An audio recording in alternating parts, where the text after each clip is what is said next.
Virginie, selon toi, pourquoi tu ne plais pas? Alors moi, je plais pas parce que je m'affranchis du regard des autres, que je me définis pas à travers le regard des autres et que je suis là pour être en fait. Donc je choisis, je décide, je prends la place, je fais ce que je veux et peu importe les injonctions ou ce qu'on attend de moi, je vais avancer et aller au bout de mon idée. J'ai la chance d'accueillir une femme qui n'a jamais attendu qu'on lui ouvre la porte pour entrer. Elle est la première à avoir lancé une agence d'influence en France. Elle s'est imposée dans un milieu dont elle ne venait pas, sans réseau, sans argent, mais avec une détermination sans faille. Elle est aussi cavalière, maman, et incarne cette audace de dire rien n'est impossible. Bienvenue Virginie Gaudin. Bonjour Alice, merci beaucoup. Je suis ravie de t'accueillir aujourd'hui. Et franchement, je pense qu'on a plein de choses à se raconter. Et d'ailleurs, pour démarrer, en ce moment, j'ai un peu une petite lubie. Je sais pas toi, mais je me suis rendu compte qu'en fait, je me parlais hyper mal dans ma tête, tu vois, genre la petite voix toxique. Et donc en ce moment, à chaque fois que je rencontre quelqu'un, je lui demande: «Et toi, tu te parles comment dans ta tête?» Quitte à surprendre un peu les gens. Ouais, exactement, mais bon, après les réponses sont vraiment très intéressantes, donc ça m'intéresse d'avoir ta réponse. Je pense pas que je me parle gentiment, mais je pense pas être mauvaise non plus. Je pense que je suis pas indulgente. Mmh. Et comme je le suis pas ni avec les autres ni avec moi-même, Hem, je pense que je me laisse pas le choix et que, en fait, effectivement, les moments où je suis humaine comme tout le monde et où donc j'ai des moments de faiblesse ou de doute, j'ai toujours cette voix en moi qui me dit juste: «En fait, tu pas le choix, donc tu vas avancer et c'est tout». Il y a pas d'autre, Ouais. il y a pas d'autre chemin, il y a pas d'autre issue et j'ai toujours eu ce truc depuis toute petite de me dire: «En fait, personne m'a donné une place et tu la prends pas, donc en fait, ma petite, tu vas te bouger les fesses, quoi». Ouais. Donc en fait, Donc tu plutôt tu une voix, on va dire, un peu, coach oui, voilà, qui va dire, «Tu capable, vas-y, tu lâches rien». exactement. Mais ta voix, elle te dit pas: «Non, mais là, t'es nul, tu vas jamais y Non, je arriver», me en dis jamais revanche. que je suis nulle, je me dis que je vais toujours y arriver. Par contre, je me dis, dans tous les moments où, j'ai peur, je suis fatiguée, je doute, je me plante, je me prends un mur, j'ai toujours cette voix qui me dit: «En fait, tu te bats, tu continues, tu continues, tu continues et parce que tu as pas le choix, il faut y aller». Et ça, c'est Et quelque chose, tu penses que tu as eu naturellement en toi?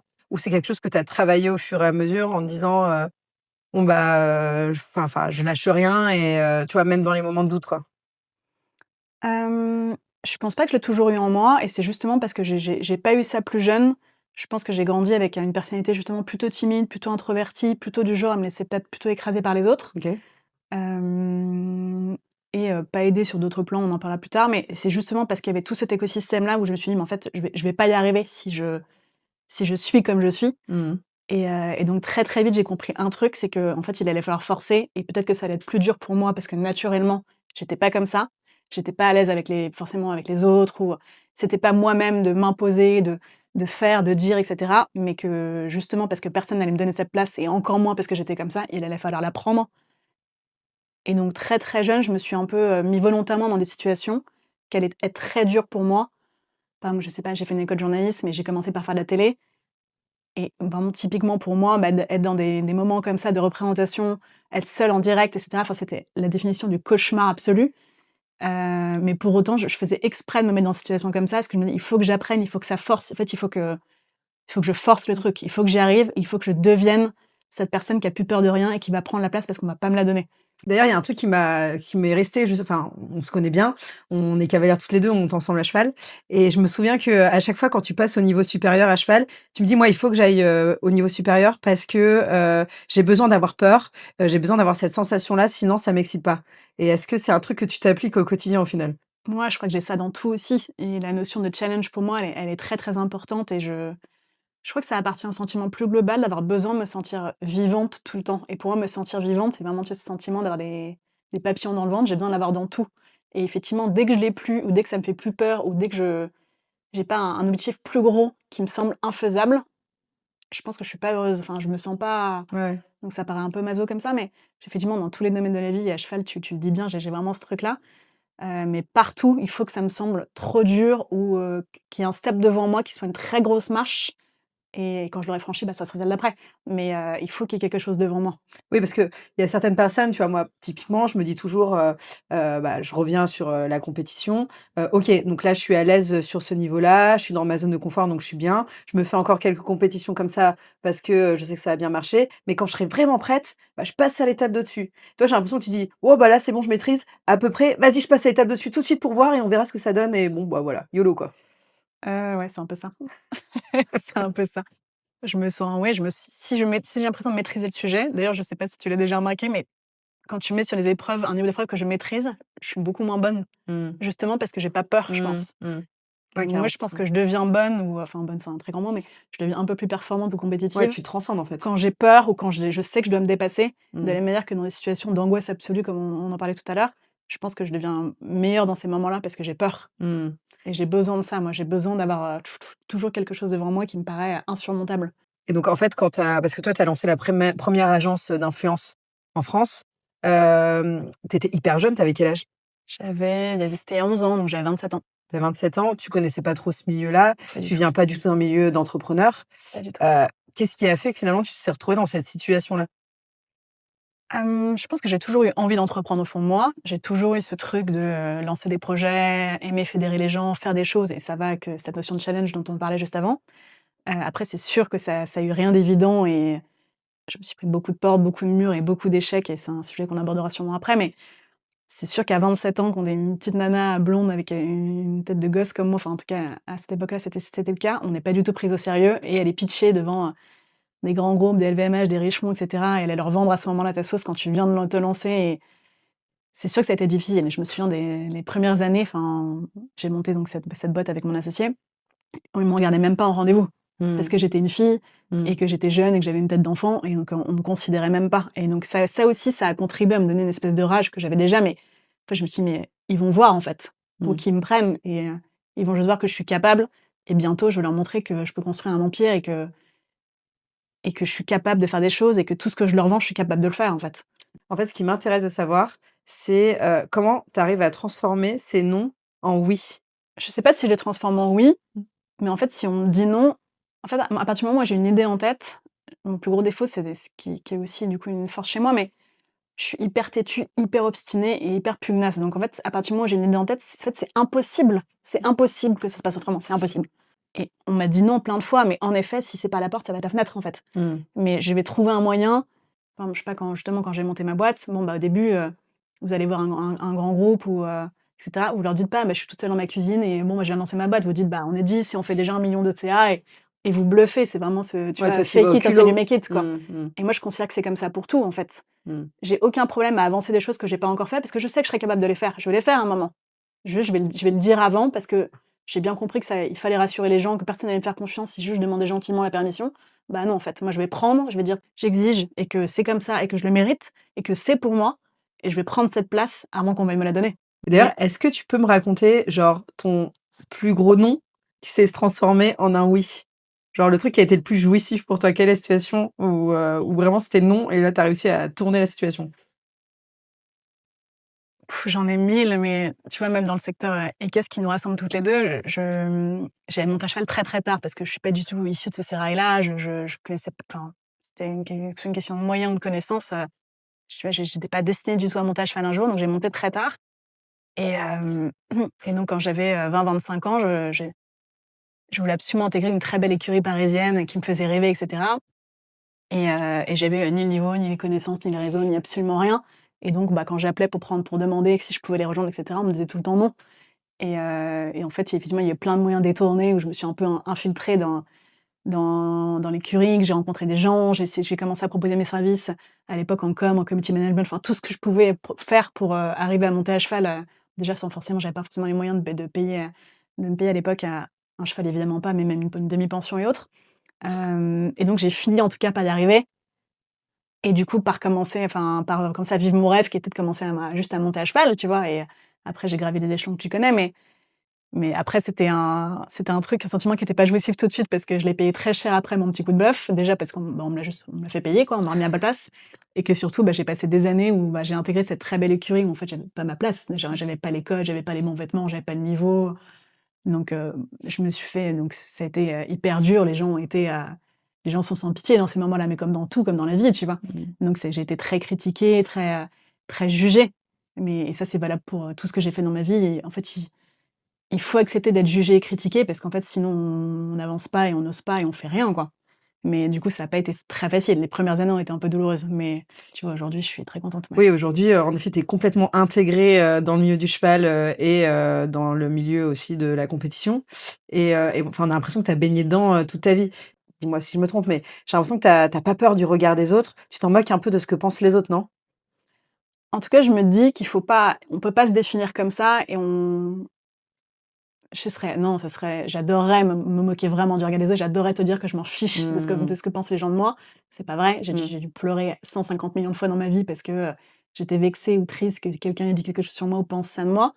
Mais ce qui est sûr, c'est que ça m'a jamais arrêtée et que par contre il y a quelque chose qui était par contre beaucoup plus fort et gros que ça, c'est que j'ai toujours pensé, enfin encore une fois que je reprends un peu mon idéalisme, mais si j'ai une idée en tête ou un projet en tête, vraiment qu'importe le prix à payer ou les conséquences, quoi qu'il arrive, j'irai au bout. OK. Et donc ça peut impliquer en effet, de me faire très violemment critiquer ou juger et c'est toujours le cas parce que de toute façon dès qu'on fait des choses dans la vie, on va être critiqué ou jugé. Oui. Si on n'est pas critiqué ou jugé, c'est qu'on fait rien en fait. Bien sûr. De la même manière que, on se plante pas quand on fait rien et donc pour moi, il y a vraiment ce truc en fait, on n'échoue pas tant qu'on n'abandonne pas, tu vois?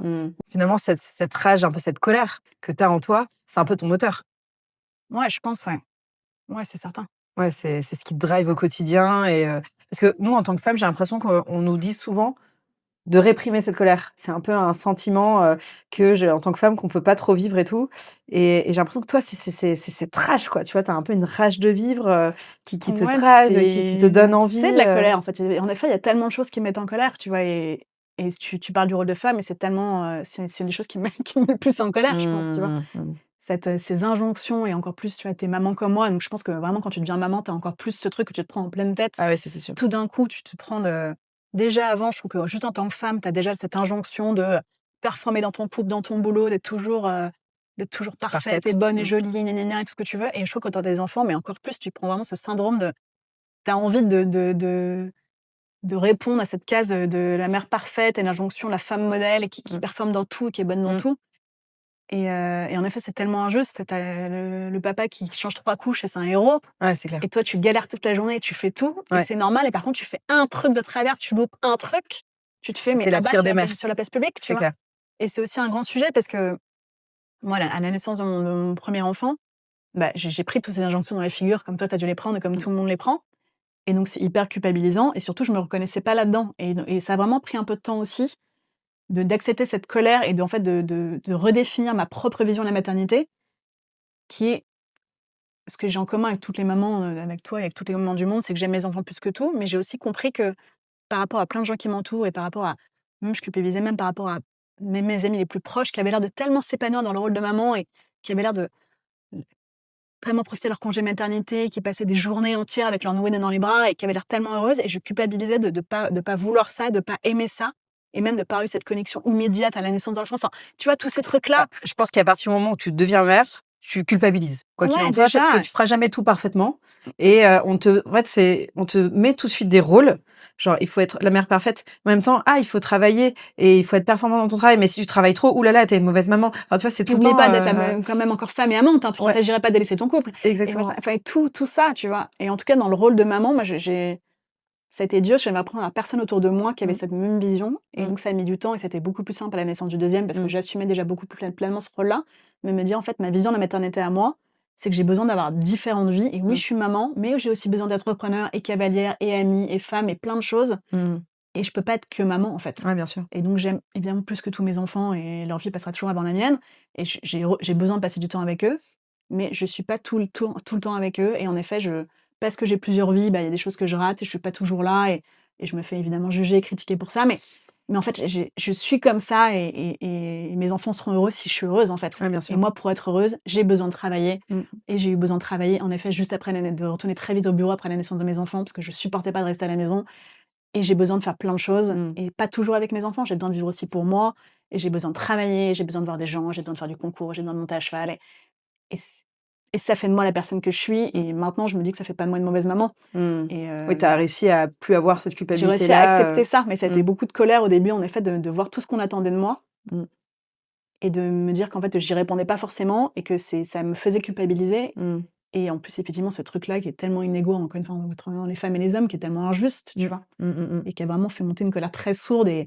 j'étais déjà très féministe avant, mais qui a fait encore Ouais, monter bien sûr. encore davantage ce truc-là, tu vois? Ouais, je pense qu'on a encore un gros travail de déconstruction à faire autour, de cette vision qu'on a de la femme et de la maternité. qui est, enfin, c'est quand même un truc, une charge mentale, mais pas, je parle pas de charge mentale, genre il faut s'occuper des enfants et cetera. C'est vraiment genre, moi je suis tout le temps tiraillée, tu vois? Me dire: «Bah OK, là je vais travailler, mais je vais laisser mon fils et c'est mercredi après-midi», tu vois? Et on te regarde en disant: «Ah là tu travailles, mais tu pourrais être avec ton fils, tu pourrais passer plus de temps avec lui». Enfin, tu vois? C'est quand même, hyper lourd, quoi. Les hommes ont pas Et ça? non, Jamais? pas du tout, et c'est ce que je disais Eux la s'y dernière consacrent un fois, mercredi après-midi, mais c'est ouais, des héros, tout d'un exactement. coup. Quel C'est bon père. ah ouais et il aide. Mais en fait, Ouais. c'est rien que ça, Mmh. C'est hyper, c'est injuste. Et d'ailleurs, pour repartir sur ce rôle de femme, est-ce que toi, professionnellement, tu trouves que ça a été, une force ou plutôt un quelque chose de compliqué d'être femme dans ce milieu-là du business? Surtout toi en tant que, voilà, une jolie blonde aux yeux bleus, tu vois, que tu faisais assez jeune quand tu étais, un peu plus, tu vois? Est-ce que ça a été compliqué pour toi? Ou encore une fois, tu dis: «Bah, allez, YOLO, on y va», tu te poses pas trop la question, quoi? bah, c'est une double réponse. Ce que je disais tout à l'heure, c'est qu'évidemment que ça a été, je pense, plus Mmh. difficile au début et même encore aujourd'hui. Enfin, encore aujourd'hui, je pense qu'il y a des clients ou des gens qui vont considérer que je suis moins crédible parce que je suis une femme, qui vont moins m'accorder de caution, de crédit et cetera. Et après, moi, je te répondrai que juste être une femme en soi, c'est toujours peut-être toujours plus forte, en fait, et Mmh. qu'on est plus forte. Mmh. Et donc oui, c'est une force quand même dans la vie en général. Mmh. C'est pas faux. C'est Non, juste mais qu'ils tu l'ont vois? pas encore vu, mais ils sont en train un peu de le voir quand même. C'est un petit sujet. Est-ce que tu considères aujourd'hui que tu es une badass?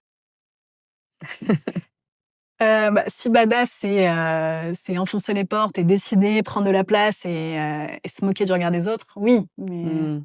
Mmh. C'est pour toi, c'est ça une badass? C'est quelqu'un qui ose, enfoncer des portes et qui, voilà, qui se préoccupe pas ouais, forcément du c'est regard des quelqu'un autres? qui attend pas qu'on lui donne les choses, qui les prend et qui y va et qui ose, quoi. Mmh. Ouais, toi, tu oses tout aujourd'hui. Il y a rien qui t'arrête? Je crois que j'ai peut-être quand tu deviens maman, tu as un peu des garde-fous avec tes enfants que Mmh. tu pas avant, peut-être que c'est ça. Mmh. Je pense qu'avant, j'avais toujours un peu ce truc aussi de me dire: «J'ai rien à perdre et quoi, bon, de toute façon, je suis toute seule, Mmh. au pire, qu'est-ce que je perds?» tu vois? Mmh. Et je me disais même que si je perdais tout, c'était OK. Il y a Mmh. presque un truc un peu excitant avec le carnage, je sais pas si tu vois ce Ouais. que je veux dire? Mais Ouais.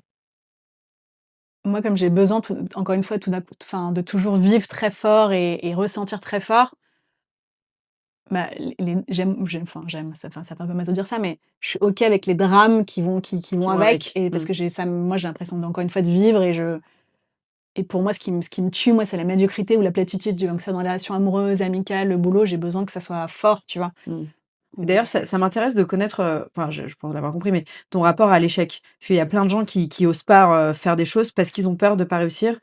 Toi, j'ai l'impression que c'est quelque chose qui est complètement intégré et qui va avec, bah, ta vie, quoi.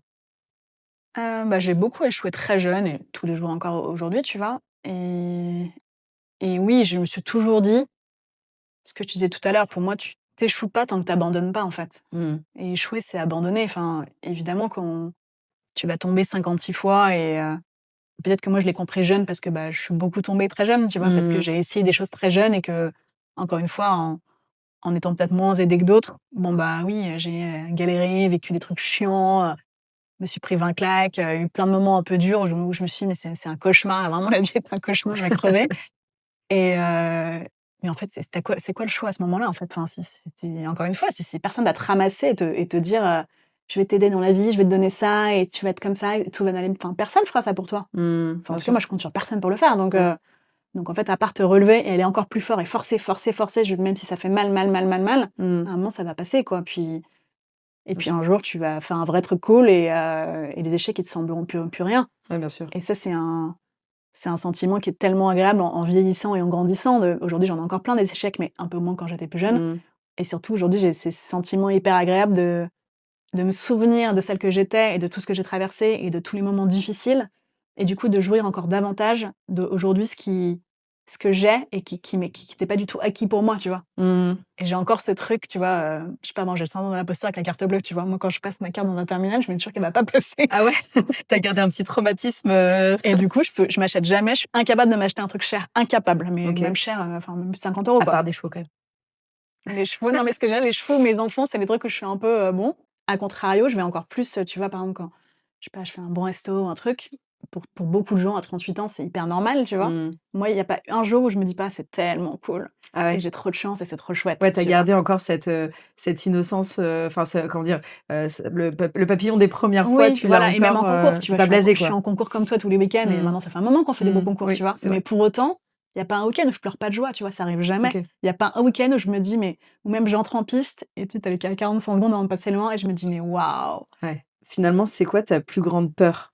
Si on réfléchit. Bah, je pense que maintenant, comme tous les mamans, tu as une peur intrinsèque quand tu es Oui, maman, qui est juste bien que sûr, qu'il pour arrive tes un truc à enfants. tes enfants, Mmh. tu vois? Et j'ai peur, je sais pas si c'est parce que je vieillis, j'en sais rien. Maintenant, bon, je me dis pas que ça m'arrête ou que j'y pense, hein, régulièrement, hein, j'y pense pas tous les jours, mais ma plus grande peur, ça d'être un jour diminuer physiquement ou mentalement et de plus être capable. OK. De plus être capable de faire tout ce que tu as envie de faire, quoi. Ouais. J'ai fait un cauchemar récemment où j'ai cauchemardé que j'avais Alzheimer, tu vois? Ah ouais? Et je me suis réveillée dans un état j'étais en larmes et dans un état d'angoisse absolue, de me dire: «Mais si un jour c'est mon propre c'est mon propre corps qui me limite, mon cerveau ou mon Mmh. corps, Mmh. qu'est-ce que je vais faire?» Et c'est un peu ma terreur, je crois, c'est ma seule peur. Ta seule peur ce serait juste ta seule peur? Ouais, et De puis là, pouvoir pareil, faire, physiquement, tu vois, cette année, j'ai eu beaucoup d'accidents, même mmh. tu sais, à cheval, et donc plusieurs fois, j'ai été très diminuée. Et donc je me souviens de ces périodes-là, comment vraiment j'ai très mal vécu ces périodes-là, parce qu'en plus, moi, comme je suis vraiment très bête et très têtue dans ces moments-là, Mmh. je forçais. Ouais. Donc même avec enfin, tu connais, quoi. Mmh, on est un peu Même bête a là-dessus, ouais. ouais, même avec un truc cassé, je vais sortir le lendemain sous morphine et je vais aller travailler complètement droguée, Ah oui. dans un état second, enfin, je vais faire n'importe quoi, mais je vais quand même le faire. Et donc j'ai évidemment un très émotionnée à ces périodes-là et je me souviens de m'être dit: «Mais mon Dieu, qu'est-ce que c'est terrible Mmh. d'être bloquée, d'être limitée physiquement». Mmh, Et bien donc ouais, sûr. je pense que ma peur, c'est ça, c'est que mon propre corps ou mon cerveau me limite. Bah, d'ailleurs, on parle souvent du fait aussi que tu fais beaucoup de choses en même temps, comme tu as ta boîte, tes enfants, tes cavalières et cetera et je me souviens, bah, parfois, moi, je te vois, tu es un peu fatiguée, quoi, tu vois? Et ce qui est normal, on est toutes, comme ça et à quel moment est-ce que toi, il y a des moments où tu dis: «Bah, là, c'est trop, je tire sur la corde, il faut que» enfin, est-ce que tu arrives à prendre un peu de recul sur tout ça et prendre du temps pour toi? Non, pas du tout assez. Ouais. Non, non, là-dessus, je pense qu'il faut surtout pas m'écouter. Je vais vraiment être une, j'ai une très mauvaise parole là-dessus. Non, je pense que je suis pas du tout, indulgente ou bienveillante avec moi-même, c'est ce qu'on disait Mmh. tout à l'heure. Moi, Mmh. j'ai pas une once de bienveillance envers moi. Mmh. Et Pourquoi surtout tu penses? je fais cette erreur j'ai vraiment ce gros défaut, je fais cette erreur de me croire invincible. OK. Et donc c'est vraiment une grosse erreur, je le sais. Oui. Mais pour autant, effectivement, là, j'ai traversé par une année un peu difficile où j'ai plusieurs fois un peu frôlé le burn-out et Mmh. évidemment que j'étais la candidate idéale pour ça et que je pense que ça faire des années que tout le monde me répète tout le temps que je vais faire un burn-out à un moment parce que comme tu dis, je fais beaucoup trop de choses, je m'arrête jamais, toujours, je suis toujours sur le fil en permanence. Mais jusqu'à maintenant, je suis incapable de faire autrement. Ouais, en vieillissant, tu arrives pas à te dire: «Vas-y, je prends un peu de temps et tout, Non, je jamais. ralentis»? Plusieurs fois cette année, je me suis dit que je devrais le faire, Ouais. mais je peux pas dire, ça me rend immensément malheureuse de m'arrêter donc Ah oui, c'est juste parce que ça te rend malheureux, c'est pas parce que tu y arrives pas pour des questions enfin, tu vois, parce qu'il faut non, que je enfin, j'ai le sentiment c de rater, ah ouais. d'échouer, quoi. Ah et finalement, toi, ton échec à toi, c'est de rien faire? Ouais, parce que j'ai le sentiment que ça avance pas, donc j'ai le OK. sentiment de piétiner, de faire du surplace. Parce que c'est vrai qu'on a beaucoup de enfin, tu vois, des femmes comme toi, des rôles modèles où on voit, c'est des super, nanas hyper actives, qui ont plein d'activités, qui réussissent dans leur vie professionnelle, on a l'impression que c'est les meilleures, mères de famille, enfin tous les meilleurs amis et tout. Enfin la fille parfaite et finalement, on se rend compte que bon, bah, derrière, c'est pas toujours facile, tu vois? Et c'est, quelque chose que j'aimerais bien aussi, montrer. Tu vois? Genre, OK, en surface, ça a l'air incroyable et OK, on kiffe et on fait ce qu'on veut et cetera. Mais c'est aussi quelque chose de très, très dur. Toi, tu dis que tu as quand même frôlé le burn-out. Je pense qu'en effet, tu étais pas mal sur le fil, plusieurs fois. Est-ce que quand même, en vieillissant, tu te dis pas: «Il y a quand même des choses qu'il faut que je mette en place pour préserver aussi ma santé mentale»? Tu vois? Ou est-ce que tu es un peu dans le déni et tu dis: «Bon allez, je fonce, fonce, fonce et on verra quand j'aurai touché le mur»? Moi, je suis un peu comme Mmh. ça, mais là-dessus, en effet, je suis pas inspirante là-dessus. Je recommande à Non, quiconque mais c'est nous important écoute, aussi que, tu vois, on voit cette partie-là, quoi. oui, bah, c'est sûr que ce qui est vraiment évident, c'est qu'il faut se dire que derrière, comme tu dis, chaque rôle modèle et chaque femme qui nous inspire comme ça, enfin, ça existe pas d'être parfaite tout le temps et de Mmh. réussir partout et de pas on a toutes, Des enfin, on a moments de toutes des doute, moments de doute, des moments où on va pleurer pendant des heures ou des moments qui sont durs et des problèmes et cetera. Et évidemment qu'on voit pas ça sur Insta, mais on passe toutes par là et on le montre pas assez et on n'en parle pas assez et mmh, du coup, bah, c'est hyper biaisé parce que ça fait culpabiliser beaucoup de gens et je pense qu'il y a énormément de gens qui, du coup, se sentent pas à la hauteur, se disent: «Mais elle est tellement courageuse, elle est tellement parfaite, mmh, moi, j'y arrive pas». Bon, mmh, bah, non, c'est pas ça. mmh. C'est pas ça et moi la première, si je voulais enfin, pour moi et pour, si je voulais vraiment inspirer les gens, mais enfin, je le veux pas pour ça, mais je pense que il faut prendre soin de soi et s'écouter un moment. Et moi, Mmh. clairement, je le fais pas assez. Là-dessus, je suis vraiment pas. Oui. Et en effet, moi, je vais un peu, encore une fois, la notion de carnage est jamais loin avec moi, mais je vais un peu jusqu'au bout et j'attends. Je me dis que quoi qu'il arrive, ça va aller. Mmh. Mais peut-être que sans doute que c'est pas la bonne réflexion. Ouais, bien sûr. Et Bah, je le écoute, sais. tu fais comme tu peux, hein. On fait tous Ouais. comme on peut. Non, mais t'es comment? Et parfois, bon, bah, il faut un peu toucher, en effet, le mur pour se rendre compte que, voilà. Ouais, c'est ça. Après, tu as peut-être aussi trouvé ton équilibre et il y a des gens qui fonctionnent comme ça. Moi, je sais qu'il faut toujours que je sois un peu, genre, surbookée, avoir plein de choses en même temps pour que ça me motive et sinon, je suis un peu tendance à procrastiner en disant: «Oh, voilà, j'ai le temps, ça va». Ouais, c'est ça. Donc, après, on fonctionne tous différemment. Il y a pas de bonne et mauvaise manière, mais c'est juste pour montrer aussi que, bah, déjà, toi, tu as beaucoup travaillé pour en arriver là où tu en étais. T'as quand même, j'ai l'impression parfois tu mets ta cape de superwoman en disant, tu te mets position comme ça en disant bon allez vas-y on y va et si ça passe bah ça va être super tu vois.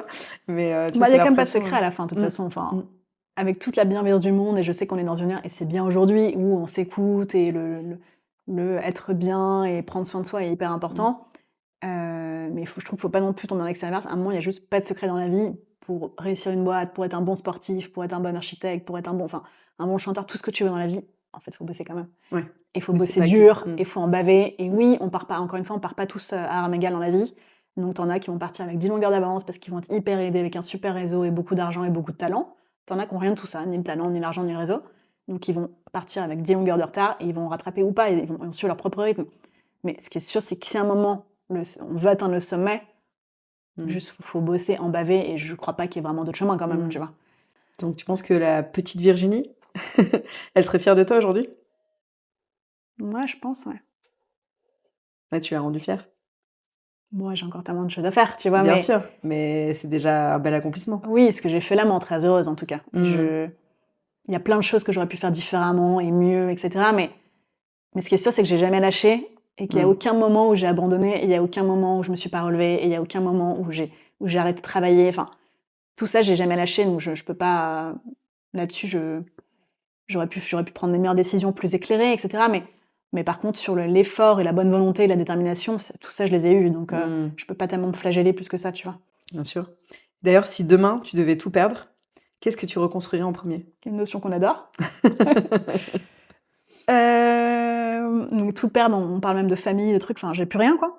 Bah, après, tu l'entends comme tu veux. C'est peut être que matériel ou est-ce que si tu perds tout, enfin, c'est toi qui si demain tu devais tout recommencer, qu'est-ce que tu reconstruirais en premier. Bah, c'est compliqué de te répondre parce que si je perdais tout maintenant, j'imagine qu'à 38 ans, tu as des notions aussi de biologie, d'horloge biologique qui interviennent. Donc Non, je pense que c'est si tu on si tu pourrait se perdais, dire on va que. dire, si tu perdais on va partir sur le plan professionnel parce qu'on va pas imaginer tu vois, le Oui, plan oui. perso. Mais en gros, si demain, voilà, tu perdais ta boîte, tu perdais, bah, voilà, un peu tes moyens, enfin, si tu devais un Bah, peu reconstruire ta vie, qu'est-ce que tu ferais en premier quoi, tu vois?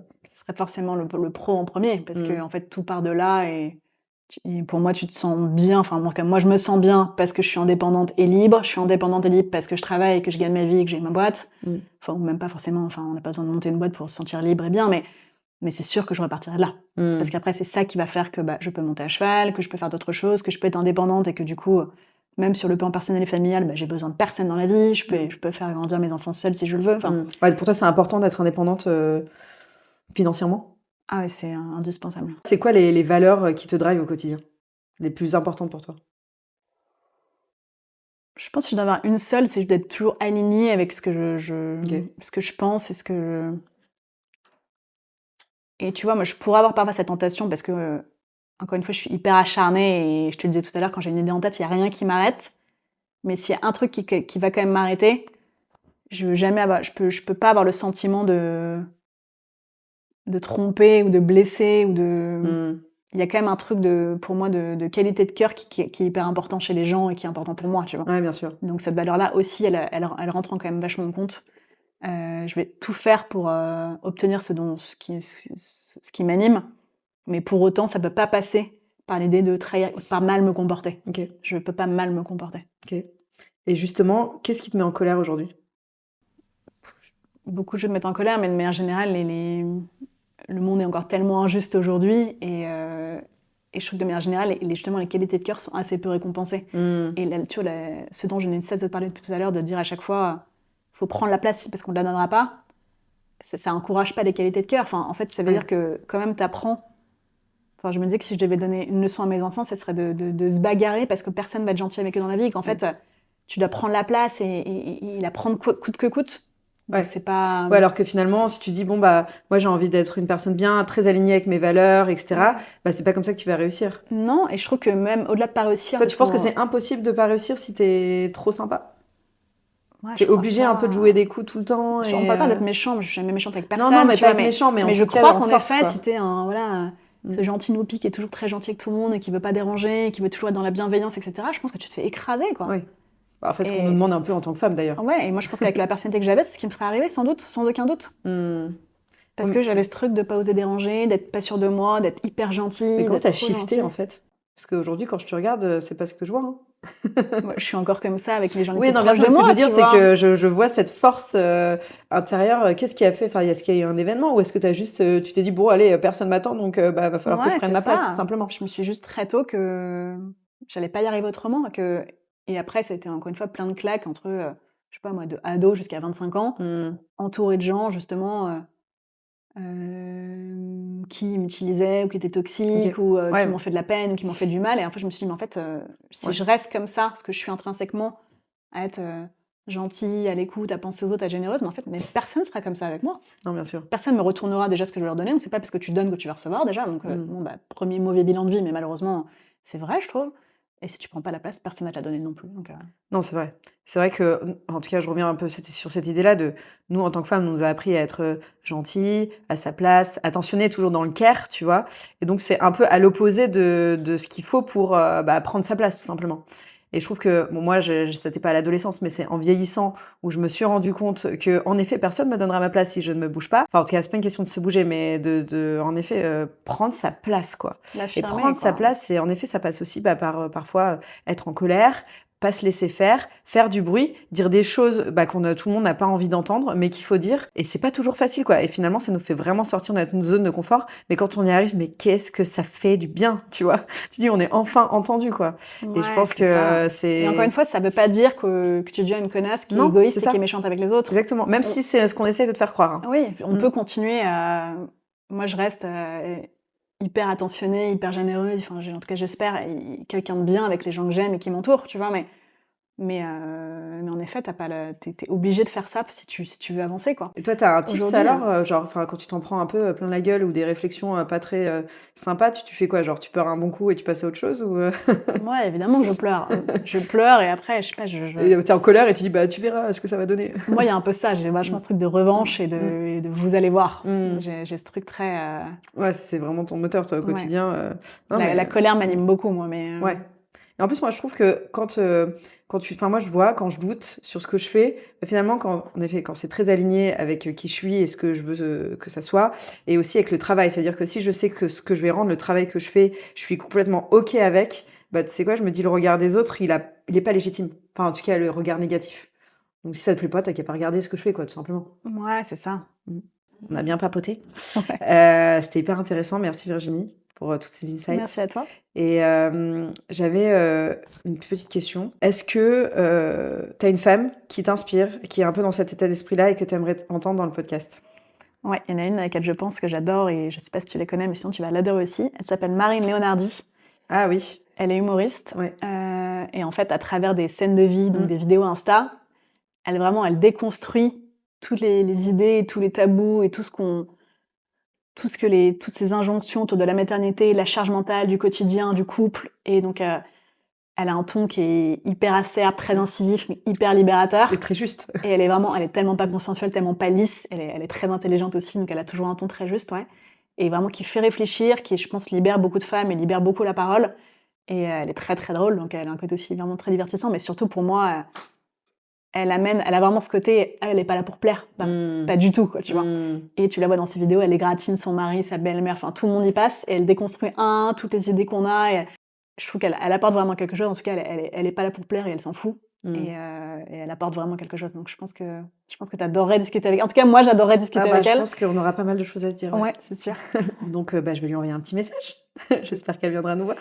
J'espère aussi vraiment. Top. On va finir par une dernière petite chose. Virginie, selon toi, pourquoi tu ne plais pas?